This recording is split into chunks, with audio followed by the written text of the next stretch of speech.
Daniel, Daniel, buenas noches, te damos la bienvenida. Muchas Bueno, gracias. muchísimas gracias. Bueno, antes de iniciar, por favor, me confirman si están viendo la presentación. Sí, así es, yo estoy viendo tu presentación. Perfecto, listo. Bueno, entonces, nuevamente me presento. Yo soy Daniel Felipe Beltrán León, estudiante noveno semestre de la Universidad Javeriana, y en esta tarde pues voy a estar hablando sobre el manejo de los pacientes con mordeduras. Bueno, para esta presentación, como bien ya lo mencionaron, tuve la asesoría y tutoría por parte del doctor Andrés Camilo Góngora, residente segundo año de cirugía plástica de la Universidad Militar, y del doctor Luis Eduardo Nieto, cirujano plástico, maxilofacial y de mano de la Universidad Militar y especialista en microcirugía de la Universidad Militar también. Bueno, este es el contenido de mi presentación. Voy a entonces arrancar con temas de epidemiología, hablar un poco de la microbiología de las mordeduras, la evaluación clínica, qué estudios adicionales están indicados y en qué momento se harían, el manejo tanto mordeduras humanas y mordeduras por perros y gatos y la profilaxis, digamos, para el manejo de tétanos y de la rabia. Bueno, entonces, cabe aclarar que pues, me voy a enfocar principalmente en el tema mordeduras de humanos, mordeduras de animales, puntualmente para perros y gatos. Entonces, en cuanto a la epidemiología, tenemos que las mordeduras de humanos, pues digamos que estos son datos de Estados Unidos, en donde se han registrado 150.000 casos anualmente, que equivale al 25% bueno, que el 25% de estas se suelen asociar con infección. Esta infección va a depender principalmente de la profundidad, de la localización de la herida y también de los factores intrínsecos de cada persona. En cuanto a las mordeduras de perro, pues estas se han asociado que anualmente se presentan 2 a 5 millones de mordeduras. No, el 90% de todas estas son por animales. Cabe aclarar, pues digamos que es como en un contexto de animales en general, que el 90 corresponde a las de perro. Y en Colombia puntualmente se ha registrado que 35.128 personas han tenido exposición de rabia puntualmente en el 2010, con un promedio, digamos, de 96.2% para las mordeduras de animal y en Bogotá puntualmente de 8.8%. En cuanto a las mordeduras de gato, se ha estimado que 2 a 5 millones de mordeduras se presentan anualmente. El 10% de estas, pues de las mordeduras de gato, de todas las mordeduras por animales, equivalen a las mordeduras por gato. Y algo muy relevante, que más adelante también voy a hacer referencia, es que estas mordeduras se suelen asociar con más riesgo de infección que una mordedura de perro. Bueno, en cuanto a la microbiología, se ha asociado que este tipo de mordeduras, en general, tanto las humanas como las mordeduras por animales, son polimicrobianas. Sin embargo, hay ciertos microorganismos que tenemos que tener presente cuando se van a hablar de cada uno. Obviamente, esto va a cambiar dependiendo de la flora. Tenemos tres floras principales: la oral en animales, la oral en humanos y la flora en piel. El microorganismo que más se ha asociado principalmente es en piel, los Staphylococcus aureus, tanto meticilino resistente como sensible, y los streptococos. Y ya puntualmente vamos a tener muy presente dos microorganismos. El primero, que es en flora oral animal, que es la Pasteurella multocida. Más adelante voy a mencionar la importancia que tiene este. Y en la flora oral humana, Leichinella corrodis. Cabe aclarar acá que hay, pues digamos, este que tengo acá señalado, que es el Capnocitofaga canimorsus, es, pues digamos, que se puede sospechar infección de este en aquellos pacientes que presentan infecciones que progresan muy rápidos, que son como cuadros clínicos muy severos, que están asociados justamente a una mordedura por animal. Entonces, en estos casos se puede, pues digamos, sospechar este tipo de microorganismo. Bueno, en cuanto a la evaluación clínica, voy a arrancar con las mordeduras por humanos. Esta es una clasificación en la que pues, se catalogan este tipo de mordeduras, las incidentales y las de lesiones a propósito. Las incidentales se ha descrito principalmente que hay como dos tipos. Los primeros, los llamados pellizcos amorosos, que son aquellos pellizcos, pues digamos como lesiones que se presentan principalmente en cara, senos o en áreas genitales, asociados justamente como a lesiones ejecutadas por la pareja de cualquier persona.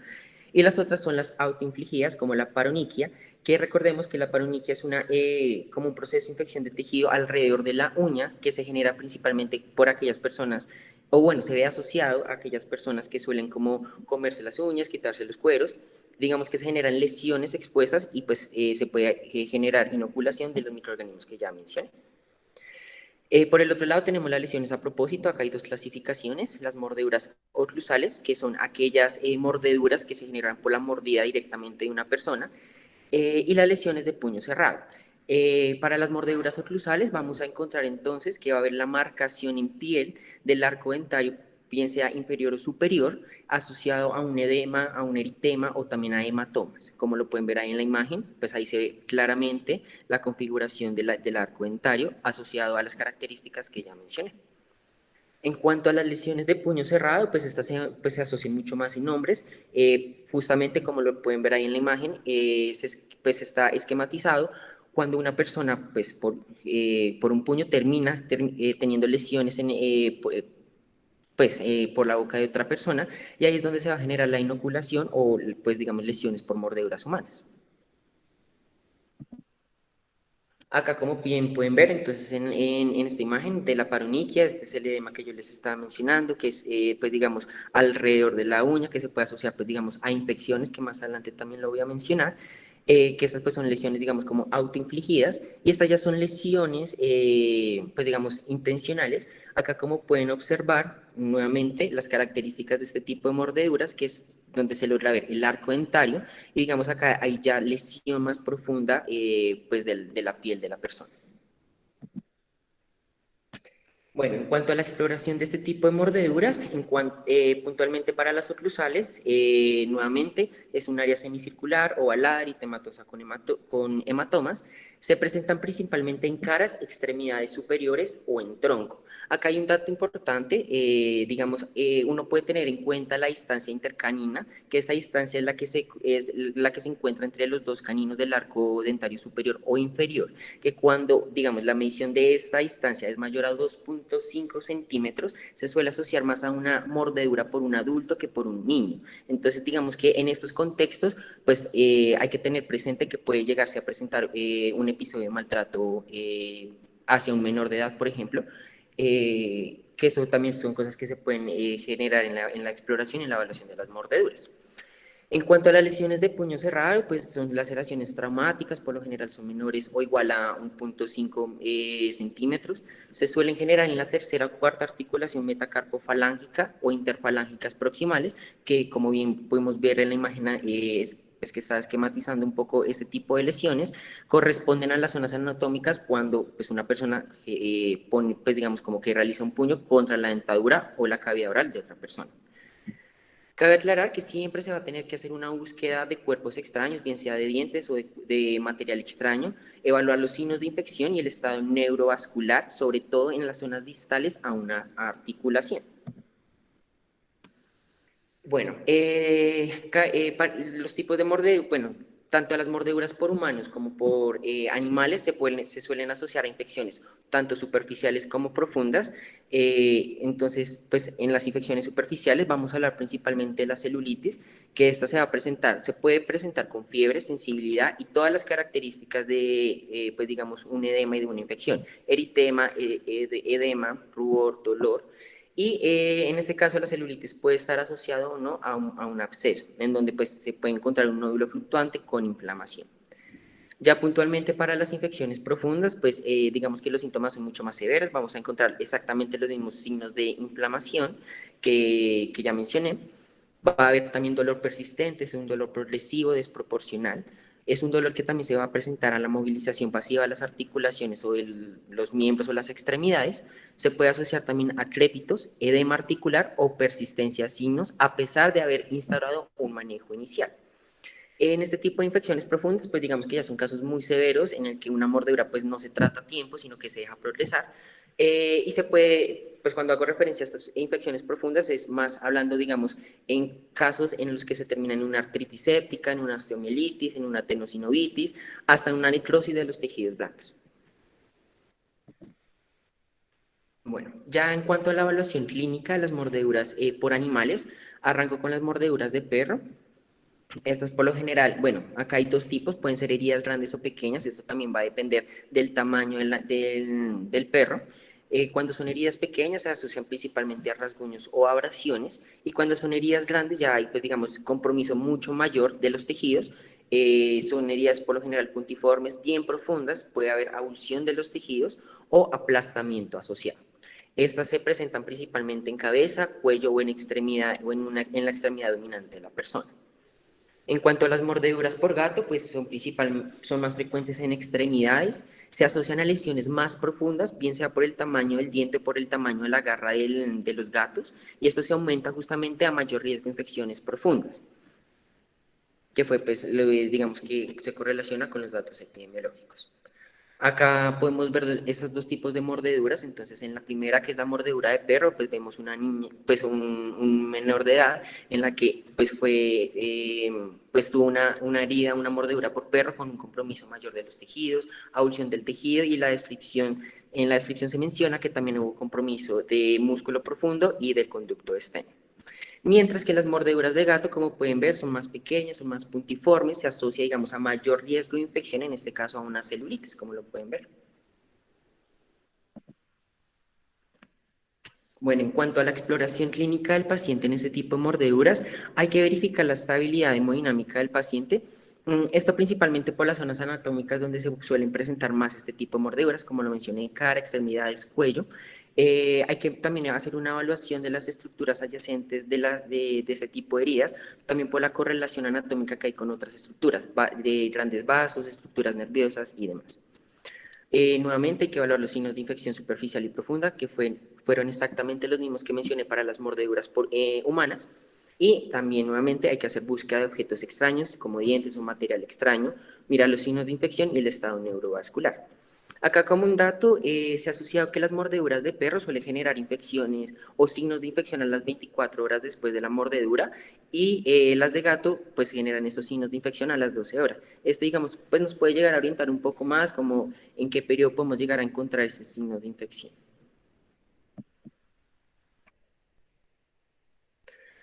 Bueno, en cuanto a los estudios adicionales, voy a arrancar por las pruebas de laboratorio.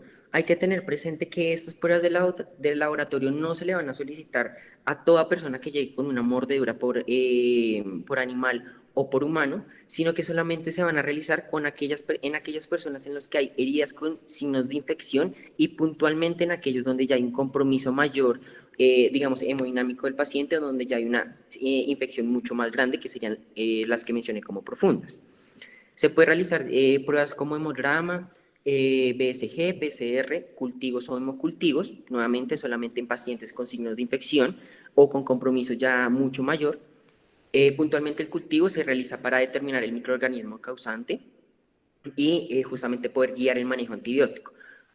Bueno, acá es importante que las muestras, como son microorganismos, o sea, como las mordeduras se suelen asociar a gran cantidad de microorganismos, se tienen que solicitar cultivos para aerobios y anaerobios.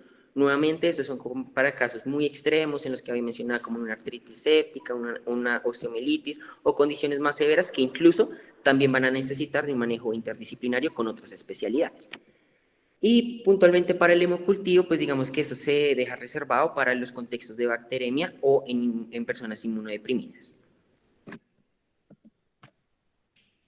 Las otras pruebas complementarias son las imágenes diagnósticas. Entonces, en aquellas mordeduras por puño cerrado, digamos que se pueden asociar fracturas o disrupción de articulaciones, o incluso en dudas si hay un cuerpo no extraño, se puede llegar a solicitar una radiografía simple, o en caso tal una ecografía, para distinguir entre un absceso superficial o en un absceso, sí, en una infección superficial con o sin absceso. Y en aquellas mordeduras por animales, pues nada, nuevamente, pues también dependiendo del tipo, el tamaño, si hay lesiones asociadas, digamos, como por aplastamiento, donde puede haber fracturas asociadas, disrupción de las articulaciones o presencia nuevamente de cuerpos extraños, se puede solicitar. Acá digamos que, bueno, se mencionaba también que el TAC es muy útil en niños, sobre todo cuando tienen heridas en cuero cabelludo, por el riesgo que hay de que generen como, o que haya una fractura en cráneo y también lesión, digamos, en tejido nervioso. Entonces, en caso tal, podría llegar a ser útil para evaluar este tipo de mordeduras en estas zonas. La ecografía, nuevamente, para mirar si puede haber absceso o no. Y la resonancia magnética, pues digamos que solamente se ve utilidad en sospecha de infecciones profundas en las patologías que ya he mencionado. Bueno, en cuanto al manejo médico, arrancó con las mordeduras de humano. Acá vamos a hacer la distinción principalmente entre una herida no infectada y una herida infectada. Arranco con las heridas no infectadas. Entonces siempre se tiene que hacer cuidados básicos de la herida. Control del sangrado, si es que está sangrando, compresión fuerte sobre la zona donde haya sangrado. Se tiene que hacer una limpieza de la herida, principalmente con agua, jabón. No se requiere, pues digamos, soluciones o digamos elementos más pues, diferentes a estos. Se tiene que hacer una remoción de los cuerpos extraños. Y se recomienda, digamos, pues dar anestesia y hacer perfilamiento de la herida y reexaminar la herida. Esta parte de la anestesia y el perfilamiento de la herida va mucho en relación con el cierre de la herida, porque digamos que la recomendación acá es que no se, ante toda mordedura no se debería hacer cierre primario. Entonces, por eso, pues, digamos que con un perfilamiento de la herida se podría hacer un afrontamiento de esta y simplemente por segunda intención pues, pues sanaría y generaría pues, mejores resultados. Sin embargo, bueno, acá con el cierre de la herida hay algunas excepciones. En este caso, el cierre primario sí se podría realizar en laceraciones faciales. Si se va a realizar cierre primario, siempre tiene que ir asociado a un antibiótico de manera profiláctica. Bueno, pasamos al tercero, que es justamente preguntarnos, ¿el paciente necesita o no antibiótico profiláctico? La recomendación acá es dar antibiótico profiláctico en aquellas heridas que no están infectadas, pero que cuentan con una de las siguientes, que sea un cierre primario, como ya lo mencioné, que sea una herida en mano, cara o zona genital, que sean heridas cercanas a articulaciones y también, digamos, a prótesis articulares, que sea una herida en una zona donde hay un compromiso venolinfático, en aquellos pacientes inmunosuprimidos o en casos de mordeduras donde hay aplastamiento asociado. Y finalmente hay que preguntarnos si es necesario realizar profilaxis para otras patologías como VIH, hepatitis B, C y tétanos. Entonces acá, bueno, cabe aclarar que cuando hay mordeduras también existe cierto riesgo de transmitir este tipo de enfermedades. No es lo más usual, pues digamos que por la saliva se transmita VIH, hepatitis B o hepatitis C, a menos de que haya disrupción de la piel o de un tejido con exposición de sangre. Entonces digamos que en esos casos pues sí se podría plantear o pensar en hacer una profilaxis para estas condiciones. Sin embargo, pues bueno, ya son manejos pues diferentes que no competen para la charla de hoy. Y el manejo de tétanos, que ese sí lo voy a mencionar y voy a andar mucho más en eso más adelante. Bueno, este es el manejo antibiótico profiláctico, entonces siempre se va a recomendar, y tanto las guías extranjeras como las colombianas recomiendan siempre dar manejo inicial con amoxicilina clavulonato y pueden ver la dosis, de hecho 175, 125 miligramos 2 veces al día, que esto en adultos y niños pues ya digamos que eso ya cambia el componente al peso, y en caso tal de que haya alérgicas a este antibiótico, pues hay otras alternativas como bien pueden ver ahí. Acá es importante nuevamente la microbiología, porque el antibiótico de elección que se escoja, digamos en el caso de este tipo de mordeduras, tiene que ir en función de la Legionella corrones en las mordeduras humanas, ya que este es un microorganismo que no se suele identificar, pero que suele ser como, pues digamos, de difícil manejo. Entonces siempre se tiene que usar un antibiótico que cura esta bacteria. Entonces, hablando nuevamente y siguiendo el hilo conductor de eso, hay que evitar todos los antibióticos que no curan esta bacteria. Entre esas se mencionan las cefalosporinas de primera generación, los macrólidos, la clindamicina y los aminoglucósidos. En este caso, como estamos dando un manejo profiláctico, lo ideal es dar pues al antibiótico entre 3 a 5 días. Y bueno, ¿en qué caso se debe consultar a cirugía? En este caso puntualmente a cirugía plástica, cuando son heridas de puño cerrado, cuando son laceraciones faciales demasiado complejas, digamos, bien sea en animales o por humanos, como lo podemos ver en las imágenes que presenté, cuando ya son heridas demasiado profundas, donde, pues, donde se asocia también avulsiones o amputaciones significativas, o cuando hay heridas asociadas con un compromiso neurovascular. Ya bueno, ya puntualmente para las heridas que están infectadas, entonces se tiene que hacer siempre una evaluación quirúrgica en aquellas en las que hay asociación con, pues hay infección profunda asociada, cuando son infecciones en cara, cuando hay infecciones con un compromiso neurovascular nuevamente, cuando hay infecciones con cuerpo extraño, digamos que no se pueda remover, sino que queda, pues digamos, adentro o hay duda si se retiró todo o no, cuando son infecciones rápidamente progresivas o cuando hay persistencia de signos y síntomas a pesar de haber dado un manejo inicial. En este tipo de heridas también se tiene que hacer un desbridamiento. Si antes se había hecho una sutura, pues esta se tiene que retirar, se tiene que hacer limpieza, desbridar. y en caso tal de que haya absceso asociado, este se tiene que drenar.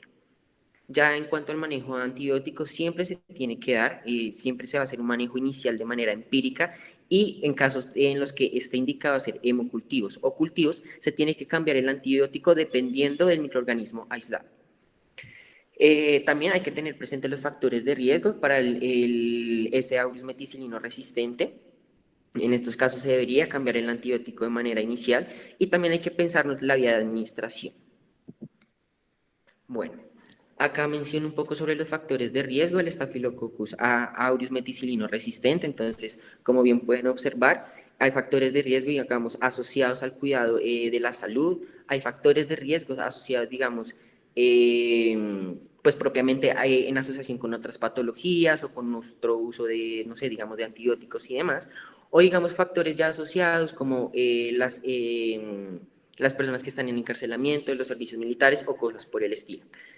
En este tipo, bueno, cuando se hay sospecha de infección por estafilococo aureus meticilino resistente, la recomendación es dar clindamicina. En este caso, como antes lo mencioné, no cubre la bacteria pues, de difícil manejo. Sin embargo, en estos casos se debería dar la clindamicina y otro antibiótico que cubra ese microorganismo de difícil manejo. También se ha mencionado que se puede usar trimethoprim sulfametosazol o dicloxacilina. Son alternativas que se pueden plantear en casos tales. Ya este es el manejo intravenoso. Nuevamente las guías van a recomendar hacer uso de la ampicilina sulbactam o la pipericilina tazobactam. Ahí pueden ver nuevamente la dosificación para adultos y para niños. Los antibióticos intravenosos, pues bueno, van a estar indicados principalmente cuando hay un compromiso sistémico del paciente, cuando hay una infección profunda asociada, cuando son infecciones de rápida progresión, cuando el paciente tiene intolerancia a la vía oral o cuando son heridas cercanas a una prótesis. Esto era lo que hacía referencia, el tipo de vía de administración en el que vamos a decidir si dar, pues de dar el antibiótico. Cuando son infecciones superficiales sin absceso, pues digamos, se podría dar antibiótico por vía oral, que son los que mencioné, entre 5 a 14 días. Acá como ya el antibiótico no es de manera profiláctico, sino ya es de manera, pues para tratar una infección como tal, el tiempo en el que se va a dejar va a ser mucho más prolongado. En aquellas infecciones superficiales en donde hay absceso, pero no hay bacteremia asociada, se puede dar entre 5 a 14 días, iniciar con antibiótico intravenoso y se puede pasar a vía oral cuando haya mejoría clínica del paciente. Y en aquellos donde hay bacteremia o infecciones ya muy profundas, pues siempre se va a tener que dar un manejo intravenoso y un manejo interdisciplinar por tiempos prolongados y pues manejos de lo que las otras especialidades también determinen pertinentes. Bueno, para el manejo médico de las mordeduras por animales, nuevamente hacemos la distinción de heridas no infectadas y de heridas infectadas. Entonces, siempre se va a tener que arrancar con cuidados básicos de la herida. Acá es importante tener algo presente. Como estamos hablando de mordeduras animales, hay que siempre tener la prevención o hacer medidas preventivas de infección de la rabia. En este caso, de los cuidados básicos cuando hay mordeduras, se tiene que hacer lavado con agua y jabón. La guía colombiana recomienda hacerlo con agua, con jabón de ropa, con detergente. Hacerlo por 5, pues digamos, hacer un lavado por 5 minutos, mínimo 3 veces. Digamos que en aquellas situaciones en donde se tenga también un agente virucida, esto bien sea monocuaternario, agua oxigenada, alcohol o sustancias yodadas, pues digamos se pueden asociar que también disminuye ese riesgo de tener infección por rabia. En aquellas personas en las que no se cuentan con ninguno de estos, un jabón pues, de ropa o detergente, un agente virucida, pues digamos que un lavado prolongado con agua también, pues digamos que evitaría este riesgo. Lo otro es nuevamente el cierre de las heridas. Acá hay que poner en balanza la parte estética y el riesgo de infección que hay. Nuevamente, siempre se tiene que evitar el cierre primario. Entonces, en este caso vamos a indicar el cierre por segunda intención en heridas por aplastamiento, heridas de gato, a excepción en la cara, que fue nuevamente lo que pues digamos que pasaba en las mordeduras humanas. Cuando son en cara sí estaría indicado el cierre primario. Heridas en manos o en pies, heridas que son mayores o igual a 24 horas en cara o mayor o igual a 12 horas en otras partes, heridas en pacientes inmunocomprometidos o en pacientes con estasis venoso. En este pues se siguen los mismos pasos: cierre, desbridar, irrigar y hacer un seguimiento de signos de infección en caso tal. Bueno, nuevamente, este cierre primario pues, está indicado en laceraciones simples, mordeduras de perro.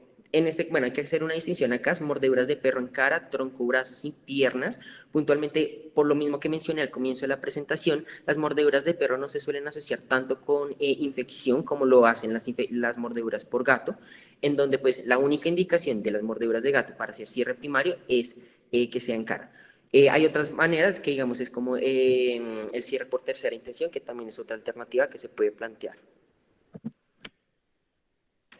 Nuevamente, pues hay que preguntarnos el manejo de antibiótico profiláctico. Es exactamente lo mismo a lo que había mencionado las mordeduras por humanos. Sin embargo, en este caso se tienen que evitar todos los antibióticos que no curan Pasteurella multocida, que es el microorganismo que mencioné al comienzo. Y también se tiene que tener presente las indicaciones para consultar por cirugía, que fueron exactamente las mismas que ya mencioné. Y en este caso hay que hablar de la profilaxis por tétanos y de la rabia, que eso lo voy a mencionar más adelante. Bueno, en cuanto a la herida no infectada, en caso tal de que esté indicado el antibiótico profiláctico, esto es tomada de la guía colombiana. Entonces, como pueden observar, para las mordeduras tanto de perro como de gato está indicado la amoxicilina clavulonato. Y en aquellas personas en las que haya alguna alergia a las penicilinas se puede asociar, en el caso de las mordeduras por perro, clindamicina con una fluoroquinolona o clindamicina con trimetoprim. En el caso de las mordeduras por gato, pues digamos que estaría indicada la cefuroxima o la doxiciclina.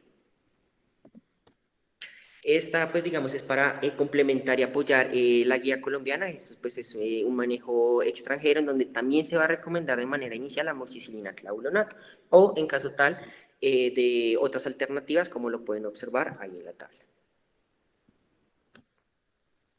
Bueno, en cuanto a las heridas infectadas, nuevamente se tiene que hacer siempre una evaluación quirúrgica, las mismas indicaciones para una mordedura por humano, se tiene que hacer un desbridamiento de la misma manera, se tiene que hacer un cierre de la herida, nuevamente evitando el cierre primario, preferiblemente con segunda intención, y se tiene que dar un manejo inicial antibiótico de manera empírica y en aquellas personas en las que se esté indicado el cultivo, pues guiar el manejo según lo que pues, arrojen los cultivos. Bueno, acá nuevamente, ese es el manejo intravenoso, las mismas indicaciones, pues digamos el mismo tiempo pues de antibiótico-terapia y la vía de administración. Nuevamente hay que recalcar que se tiene que sospechar los factores de riesgo para el meticilino resistente. Y bueno, ya puntualmente para la profilaxis en tétanos, a modo de contexto, bueno, el tétanos es causado por las esporas de la bacteria Clostridium tetani. Se encuentra principalmente en suelos, cenizas, en heces de animales y humanos o en superficie de piel. También se va a presentar, que es como digamos una de las consultas que más se puede ver en urgencias, que son las heridas por herramientas oxidadas, como clavos, agujas, alambres o púas o otro elemento oxidado. Por lo general, estas esporas son resistentes al calor y a la mayoría de los antisépticos. En cuanto a la fisiopatología, pues nada, este tiene un periodo de incubación entre 3 a 21 días y la mayoría, pues digamos que ocurren en los siguientes 14 días. Entonces vamos a tener la bacteria Clostridium tetani. Esta, cuando se encuentra en un medio aerobio, pues va a producir la tetanospasmina, que es la espora puntualmente esta. Esta toxina se va a internalizar y cuando llega a tejido nervioso, pues digamos va a realizar una migración al cuerpo neuronal y al sistema nervioso central. ¿Ahí qué va a ocurrir? Ahí que encontramos, recordemos que ahí pues en el sistema nervioso encontramos interneuronas inhibitorias que son GABAdérgicas, y en este caso esta toxina lo que va a hacer es inhibir estas interneuronas, que es lo que vamos a tener al final, la inhibición de un inhibidor. Entonces, el resultado final, que es lo que se va a presentar en la clínica, es un descontrol del sistema motor. En base a esto, pues vamos a encontrar la sintomatología del paciente. Como bien lo pueden observar, esta es una pintura clásica, es una pintura de Sir Charles Bell, que se llama el Opisthotonus, que pues principalmente como lo ven, es, digamos que describe la clínica o digamos la apariencia que tendría una persona que se infecta por tétanos. Dentro de esto, pues vamos a encontrar los calambres en mandíbula o en la imposibilidad de abrir la boca. Esto es, digamos, como la manifestación inicial de las personas. Vamos también a encontrar espasmos musculares en espalda, abdomen y extremidades, como bien pueden observar en esta pintura. Vamos a encontrar espasmos musculares súbitos y dolorosos, a menudo provocados, pues, digamos, por ruidos repentinos. Puede asociarse también dificultad para tragar, convulsiones, dolor de cabeza, fiebre y sudoración asociada. En cuanto ya a la inmunización, cabe aclarar que nuestro esquema de vacunación colombiana contempla 5 dosis de DPT, que contempla el tétanos, a los 2, 4, 6, 18 meses y a los 5 años. También lo contempla nuestro esquema de vacunación en mujeres fértiles entre 10 a 49 años y en gestantes se debe aplicar una dosis de esta en la semana 26. Bueno, en cuanto ya al esquema profiláctico, tenemos que justamente que tener muy presente ese esquema de vacunación de las personas y si se está hablando de una herida limpia o una herida menor o si se está hablando de todo tipo de heridas, bien sea por congelamiento, por quemaduras, infectadas, por heces, por tierra, o sea, contemplar los otros tipos de heridas. Entonces, pues nada, ahí como pueden observar, esto que nos va a determinar, dependiendo de la dosis profiláctica y del tipo de herida, pues si se va a aplicar, bien sea la vacuna o se va a iniciar un esquema de vacunación o si solamente se va pues a realizar un manejo con inmunoglobulina. Cabe aclarar que siempre se debe dar manejo profiláctico para tétanos en las personas independientemente del periodo en el que llega pues, a consultar urgencias o al consultorio, principalmente por el periodo de incubación, ya que es como un periodo, pues digamos, largo, todas las personas se van a ver beneficiadas por el manejo, bien sea con vacuna o con inmunoglobulina, entonces siempre se tiene que dar un manejo profiláctico. Se debe, pues nuevamente, tener presente el esquema de inmunización de las personas y el manejo profiláctico, pues en aquellos casos en los que sí esté indicado. Bueno, puntualmente para la profilaxis de rabia, nuevamente a modo de contexto, la rabia pues digamos que se asocia a las mordeduras, los rasguños, las abrasiones o contacto de la mucosa o piel lesionada con la saliva de animal que tenga la infección por rabia. Recordar que la saliva de los animales sí pueden transmitir la rabia. Este es un virus pues que es conocido como el virus de la rabia, que va a producir una encefalitis aguda en el 80% de los casos. Hay otra presentación que no es tan frecuente. Entonces, esta es la presentación que más que pues, se ve en caso tal de que haya la infección. El virus tiene un periodo de incubación entre 20 a 90 días, que se ha visto que puede presentar síntomas desde el cuarto día hasta años después. Esta infección por rabia siempre se asocia a una mortalidad cercana al 100%, entonces pues digamos que es una condición que sí se tiene que manejar sí o sí. Bueno, en cuanto a la fisiopatología, pues nada, como pueden ver ahí en el esquema, tenemos una mordedura por un animal, vamos a tener una fase prodrómica en la que, pues digamos que el virus pues se va a encontrar sobre todo pues en la zona en la que se genera la mordedura. Cuando hay contacto o digamos que la infección progresa y hay contacto con el sistema nervioso central periférico, pues digamos que va a ser una migración nuevamente al sistema nervioso central, al cerebro, y digamos que ahí va a generar una fase neurológica en donde la infección se va a propagar a piel de cuello, cabeza, glándulas salivales, retina y córnea. Y esto pues nos va a generar la clínica, que pues como lo mencioné, pues digamos que son como tres fases: el prodromo, la rabia que genera la encefalitis aguda, o la rabia paralítica, que esa es como la que casi no se presenta. Entonces, en la fase de prodromos, pues vamos a presentar, o bueno, el paciente va a presentar un malestar general, puede estar letárgico, con dolor de cabeza, fiebre, realmente son como síntomas muy constitucionales, y obviamente pues también dolor en el sitio de la herida por la mordedura. Ya cuando llega con síntomas de una encefalitis aguda, pues ya vamos a encontrar cambios como la hiperexcitabilidad, la desorientación, las alucinaciones, una conducta, pues digamos, anómala, y se asocia con disfunción autonómica, hipersalivación, hipertermia, taquicardia, arritmias cardíacas, ya que este virus no solamente, digamos, se queda en los tejidos que ya mencioné, sino que también va a ser una migración al sistema autonómico. Entonces, pues ahí se va a generar toda la clínica que ya he mencionado. Y pues esta que es, como por mencionarlo, la rabia paralítica se comienza con un empeoramiento que es progresivo desde parecias de extremidades, puede generar debilidad facial bilateral, puede progresar al coma y a la disfunción de órganos, que eso es muy importante. Se ha asociado que la infección por rabia termina a los 10 días en coma y pues como ya lo mencioné, se asocia a casi el 100% de las personas que tienen esta enfermedad, pues fallecen. Entonces, se tiene que hacer el manejo profiláctico.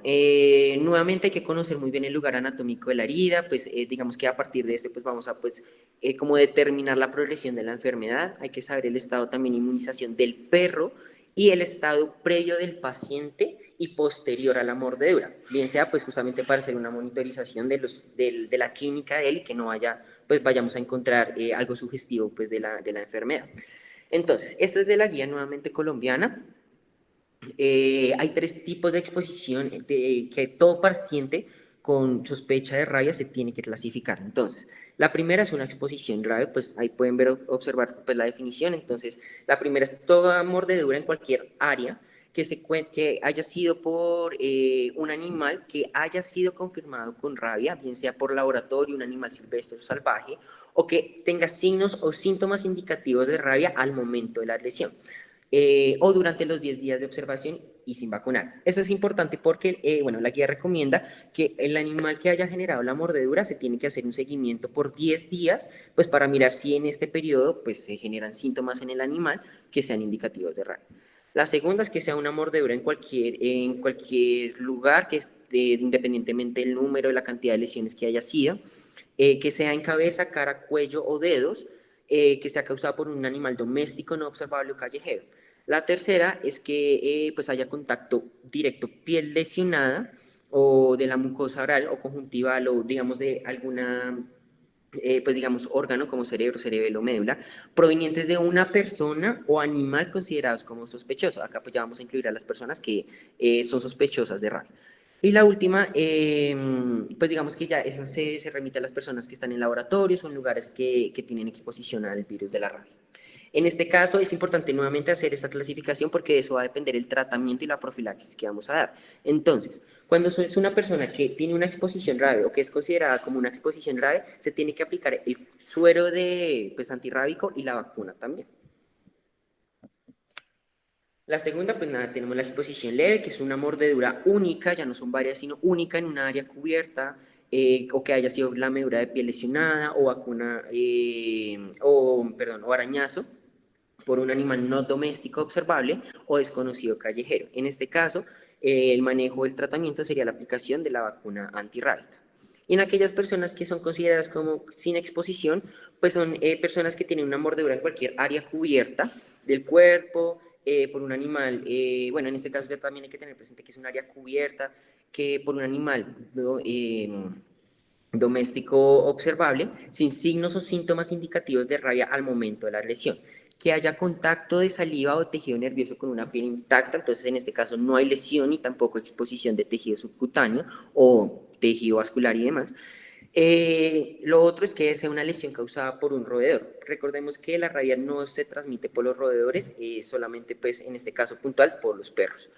Eh, y la cuarta es la mordedura en cualquier área cubierta o descubierta del cuerpo de una persona, ocasionada por un animal, una persona que consulta después de los 10 días. Entonces, nuevamente, recordemos que después de esos 10 días de seguimiento del animal, si a partir del 10.º día pues no hay síntomas de rabia, pues digamos que el riesgo pues es mucho menor para la persona que tuvo la mordedura. Entonces, por eso se consideraría una persona sin exposición. En este caso, pues no se requiere un manejo ni un tratamiento específico.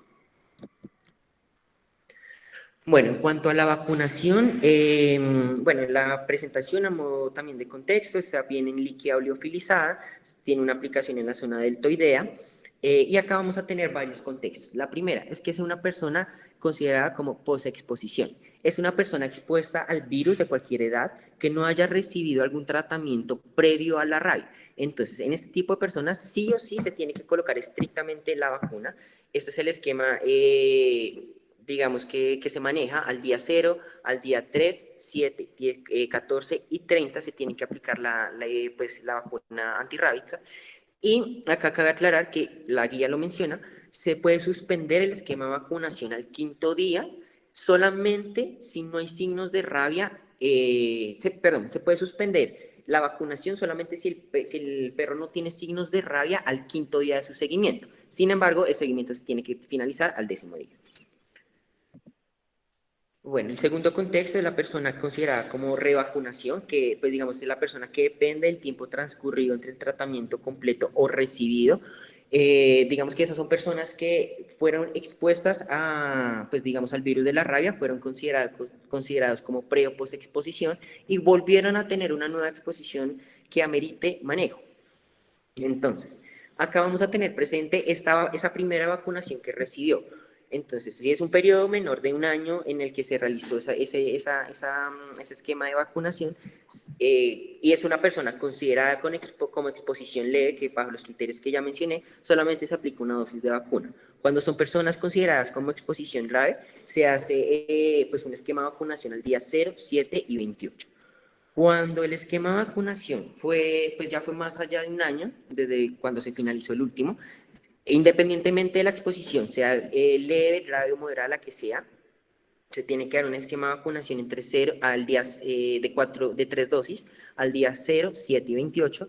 Y cuando es un periodo, digamos, transcurrido menor a bueno, cuando la persona tuvo un esquema de vacunación menor a 2 dosis, bien sea porque no quiso aplicarse la vacuna o porque se interrumpió el esquema de vacunación porque el perro no presentó síntomas al quinto día. Si es una persona considerada con exposición leve, nuevamente se colocan las 3 dosis, o si es exposición grave, se completa todo el esquema y en estos casos se coloca suero antirrábico. Y hay como una cuarta consideración, que son las personas que están expuestas constantemente al virus. Esto pues aplicaría para las personas que trabajan en laboratorios expuestos a esto, en donde se hace un refuerzo de la vacuna al año de la primera vacunación. Bueno, cabe aclarar que la anterior hace parte de la guía del 2009. Esta es una actualización del esquema de vacunación del 2018, pues digamos que no es que haya tampoco cambiado como mucho, pues solamente pronto un poco en la cantidad de vacunas en las pues que está indicada para cada una persona, según si es preexposición, si es revacunación y demás. Y bueno, como lo había mencionado, en aquellas personas que son consideradas como una exposición grave, en ellos se tiene que aplicar el suero antirrábico. Existen dos tipos de suero antirrábico. Uno es la inmunoglobulina antirrábica o suero antirrábico de origen equino, y la inmunoglobulina o suero antirrábico de origen humano. Esto va a ser importante principalmente para la dosificación, ya que para pues para la vacuna que es homóloga, que es la humana, se tiene que aplicar pues estaría indicada la dosis de 20 unidades internacionales por kilo en una sola aplicación.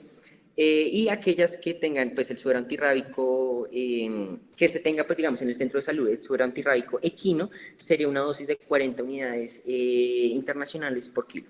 Esta pues está indicada para aplicar en zona glútea, y se tiene que iniciar este suero rábico idealmente de manera simultánea con la vacunación. La guía lo menciona también, que en aquellas personas en las que iniciaron vacunación tienen como un periodo aproximado de 7 días para que inicien el suero antirrábico, pero lo ideal es que sea de manera simultánea. Bueno, como este es un suero, cabe aclarar que pues tiene, digamos, ciertas reacciones alérgicas en las personas, entonces se recomienda realizar pruebas de hipersensibilidad. Se mencionan dos, una que es la puntura y la otra es la intradérmica. Y algo importante es que la inmunoglobulina o el suero antirrábico se aplica solamente una vez en la vida pues de una persona. Entonces, también es importante durante la evaluación, en caso tal de que se indica el suero, preguntarle a la persona si ya ha recibido suero antirrábico, porque si ya recibió, pues no estaría indicado volvérselo a colocar. Y bueno, estas fueron las referencias que usé para esta charla, y pues así doy pues, por finalizada la conferencia. Muchas gracias.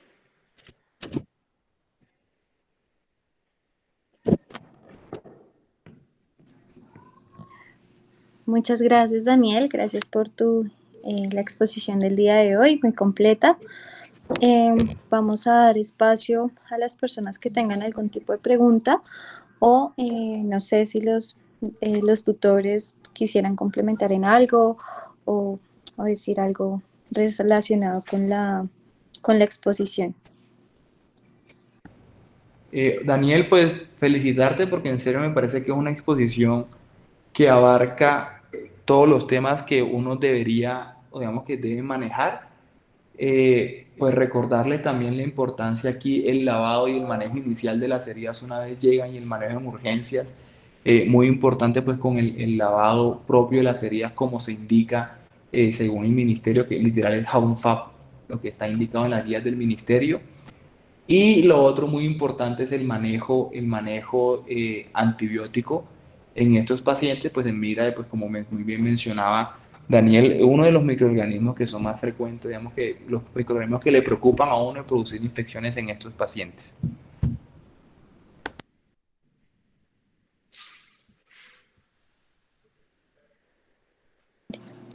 Muchas gracias, doctor Góngora.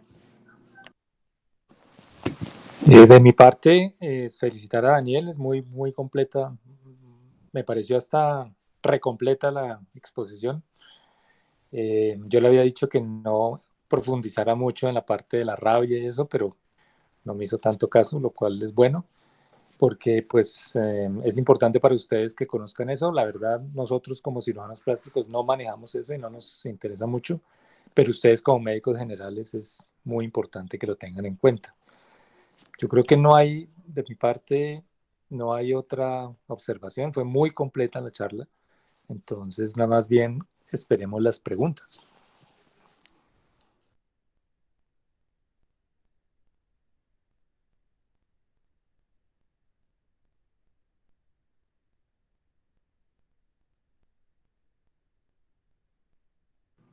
Bueno, pues en el chat interno no han hecho ninguna pregunta. Entonces, creo que por ahora no hay ninguna. Creo No que hay te ninguna entendieron duda. todo, Daniel. Muy bien. Sí, excelente. Bueno, muchas gracias también a ustedes, al grupo de interés por la oportunidad y al doctor Góngora y al doctor Nieto, pues la asesoría y la tutoría pues, que me brindaron para esta charla. ¿Verdad? Muchísimas gracias a todos también por asistir a mi presentación. Bueno, muchísimas gracias a todos. Con todo el gusto. Bueno, hasta luego. Muchas gracias. Hasta luego. Hasta luego a todos, A muchas todos. gracias. Hasta luego.